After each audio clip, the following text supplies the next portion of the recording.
एक और अहम खबर यह है कि कराची में पीएसएल के मैचेस के दौरान ट्रैफिक प्लान जारी किया गया है। ट्रैफिक पुलिस ने शहरियों के लिए मुतबादिल रूट्स का ऐलान कर दिया है। इस स्टेडियम के अतराफ सड़कें मखसूस औकात में बंद रहेंगी। अभी से वाज़ेह कर दिया गया है मैचेस के दिनों में मजाज गाड़ियों को स्टेडियम के करीब जाने की इजाज़त होगी। बात कर लेते हैं मोहम्मद काशान, हमें ज्वाइन करें।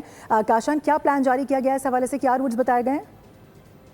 जी बिल्कुल, देखिए पाकिस्तान सुपर लीग के मैचेस जो है वो आज से कराची में होंगे और प्राइम मिनिस्टर शहबाज शरीफ की जानिब से कल फैसला किया गया था कि तमाशाई जो स्टेडियम में जाकर मैच देखेंगे, जिसके बाद ट्रैफिक पुलिस की जानिब से ट्रैफिक प्लान जारी कर दिया गया है। स्टेडियम के खिलाफ सड़कें मखसूस औकात में बंद रहेंगी, जबकि मैचेस के दौरान सिर्फ मजाज गाड़ियों को स्टेडियम के करीब जाने की इजाजत होगी। शौकीन क्रिकेट के लिए मखसूस पार्किंग एरिया जो है मुख्तस कर दिया गया है। शौकीन के लिए national coaching centre China ground में पार्किंग की सहूलत दी गई है। नेशनल स्टेडियम आने वालों को सर शाह सुलेमान रोड इस्तेमाल करने की हिदायत जो है वो जारी कर दी गई है, जबकि कारताज मलेर यूनिवर्सिटी रोड पर आने वालों के लिए अलग अलग पार्किंग जारी की गई है। एम्बुलेंसेज और इमरजेंसी सर्विसेज के लिए खुसूसी रास्ते जो है मुख्तस कर दिए गए। दूसरी जानिब किसी भी हंगामी सूरत हाल से निपटने के लिए ट्रैफिक पुलिस ने अपना हेल्पलाइन नंबर भी जारी कर दिया है। स्टेडियम की तरफ गलत पार्किंग करने वालों के खिलाफ जो है वो सख्त एक्शन भी होगा। डीआईजी ट्रैफिक की जानिब से ये बताया गया है, जबकि मैच जो है वो शाम 7 बजे जो वो मैच शुरू हो जाएगा, जिसके बाद स्टेडियम आने वाले तमाम रास्ते जो है वो बंद कर दिए जाएंगे। सर शाह सुलेमान रोड पर जो है वो पार्किंग की गई है। शटल सर्विस के जरिए शौकीन क्रिकेट जो है नेशनल स्टेडियम तक पहुंच सकेंगे। जी ओके, ठीक है, अपडेट कर रहे थे, बहुत शुक्रिया आपका इस हवाले से।